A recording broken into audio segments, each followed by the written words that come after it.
Everyone, this is Mr. Garcia once again, and in this lesson we are going to cover notes 1-4, and this is for angle pairs. So I'm going to ask you to pause the video, okay, and copy what you see so far, and I'm going to uncover as I go through the lesson, okay, and you should be able to see the rest. So let's start with complementary angles, since we're talking about angle pairs. Okay, so complementary angles, pay attention to this picture here. Okay, so this is an angle, and notice the red. That's a box, and this represents that this angle is a right angle. And from your prior geometry knowledge, right angle has a measure of 90 degrees, okay? Which means that angle 1 and angle 2, if you were to add them, so angle 1 is this one here, and angle 2 is this one here. If you were to add those two angles, they would add up to 90 degrees, okay? Also, notice these two angles, this one has a measure of 30 and this one is a measure of 60, and if you add 30 plus 60, the sum is 90 degrees. Okay, so the definition of complementary angles goes with that. So the definition is two angles that add to 90 degrees, like these two angles and like these two angles. So notice they don't have to be together. As long as they add up to 90 degrees, that makes them complementary angles. So having said that, let's go on to supplementary angles. So supplementary angles, these two are an example of supplementary angles. Okay, so these are two examples. So these two are next to each other. Okay, they have this ray or side in common. So this is the vertex they have in common, and they also have this ray in common. So this angle and this angle, if I add them, okay, since they are next to each other, they add up to 180 degrees. And these two, if I add 130 plus 50, also they add up to 180. So what's the definition of supplementary angles? Can you guess it? And I think some of you did. Okay, it's two angles that add up to 180. So again, if I add angle 1 plus angle 2, they add up to 180. Because I hope you can see this also, it's a semicircle, it's a half a circle. And full rotation around a circle is 360, half a circle is half of 360, which is 180. So they add up to 180. So again, supplementary angles, two angles that add to 180 degrees. So let's go over a couple of examples, okay? So let's go over this example here, and then we'll go to the next one. So what we know is, in this example, we are given the following. They want us to find the value of x and each angle measure, okay? So that's what we need to do. So problem 1, they give us this diagram. So we have this angle here, and we see the box. That means it's a right angle. So this is angle 1, this is angle 2. What we know is that if we add angle 1 and angle 2, since this is a right angle, the big angle is a right angle, they have to add up to 90 degrees. So that's what we're saying here. So they're complementary, which means they add up to 90. So if I add angle 1 plus angle 2, the sum is 90 degrees. Now, instead of angle 1, which is this angle, I'm substituting angle 1 with 2x minus 5. So that's where this is coming from, okay? And then angle 2 is this one. Angle 2 is 3x. So 2x minus 5 plus 3x equals 90. Okay, so then I combine like terms, and when I add 2x plus 3x, they combine to 5x. And this negative 5, there's nothing that I can add or combine that negative 5 with on the left-hand side of the equation. So I'm just going to bring it down. Now, so then this is the next equation, 5x minus 5. Okay, then I'm trying to get the 5x's by themselves, so I'm going to add 5 on both sides of the equation. Okay, so then I end up with 5x equals 95. But then I want to solve for x, so I'm going to divide by 5. Okay, and when I do that, I find that 95 divided by 5 is going to be equal to 19. So I'm done with this part. The second part is find each angle measure. So that's what I need to do first. So then angle 1, which is this one, has a 2 in front of the x. So instead of x, I'm going to do 19. So this is 2x, which is 2 times 19 minus 5. 2 times 19 is 38. 38 minus 5 is 33. So that's going to be the measure of angle 1. The measure of angle 2 is 3x, but we know x is equal to 19. So then we just multiply 3 times 19. 3 times 19 is, what's 3 times 19? I think some of you got this answer here. 3 times 19 is 57 degrees, which means this angle is 57 and this one is 33. And if you add 33 plus 57, the sum is 90. So that means all of our algebra work here is correct. Okay? So let's go on to the next example here. And this one I'm going to just set up the problem. So first of all, I see that we have these two angles. So these two look just like this one here. So I know that if I add them, they are going to add up to 180. So that's what I'm saying here. Angle 1 plus angle 2, if I add them, they add up to 180. So then I see that angle 1 is represented by 7x minus 3, and angle 2 is represented by 3x plus 13. So that's what I'm going to say next. Okay, so then I'm saying 7x minus 3 plus 3x plus 13 equals 180. So what I'm going to do next is I'm going to combine like terms.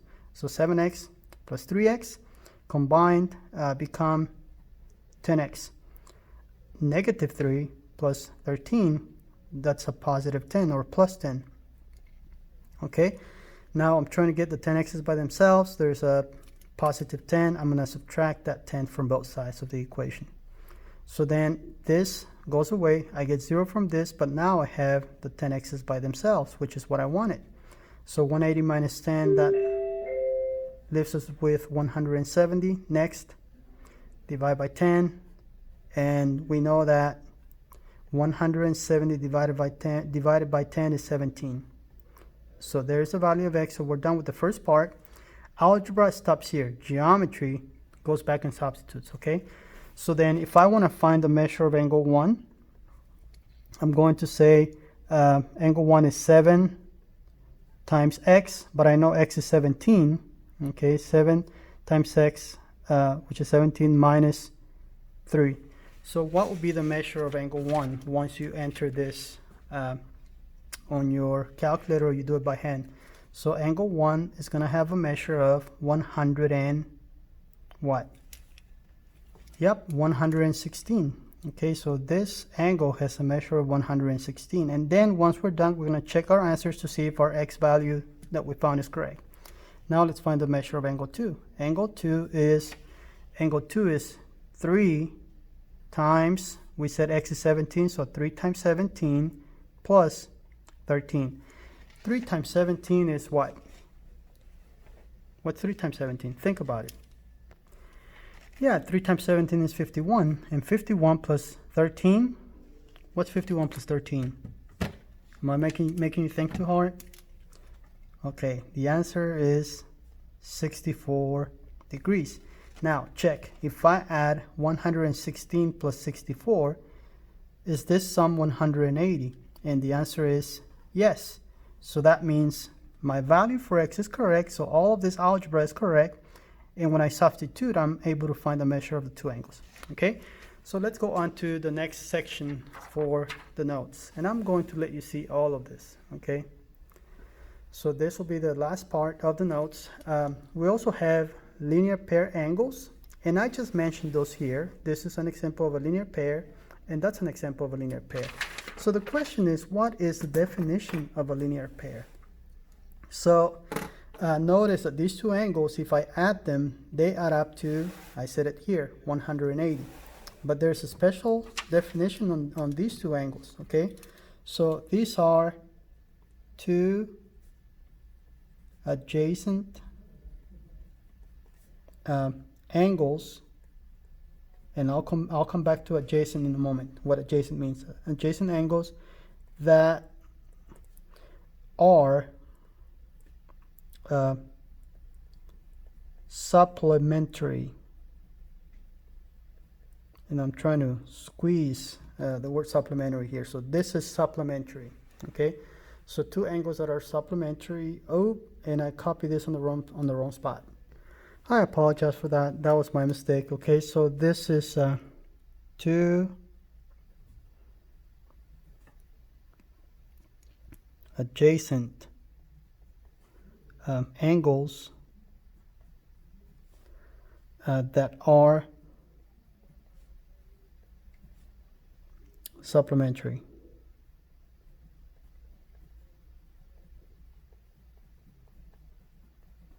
And don't forget what supplementary means. That means they add, okay, add to 180 degrees. That's what supplementary means. Adjacent, however, adjacent just means, this is what it means, next to. Like if you're standing next to me, I can say you're adjacent to me, right? All right, so that's what adjacent means.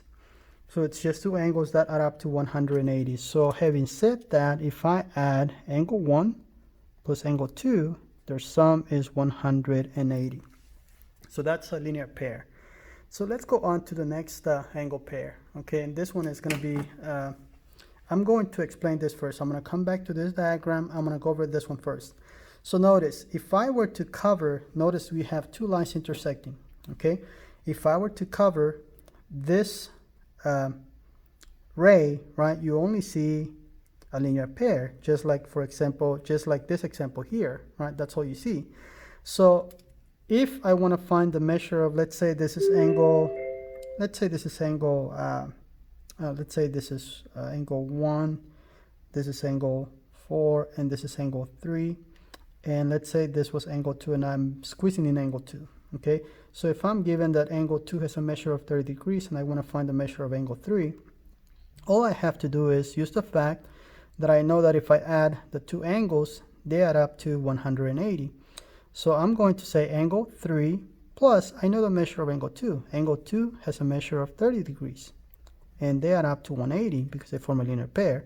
So I'm going to subtract 30 from both sides. And when I do that, I find that the measure of angle 3 is equal to 180 minus 30, which is 150 degrees, which tells me that angle 3 has a measure of 150 degrees.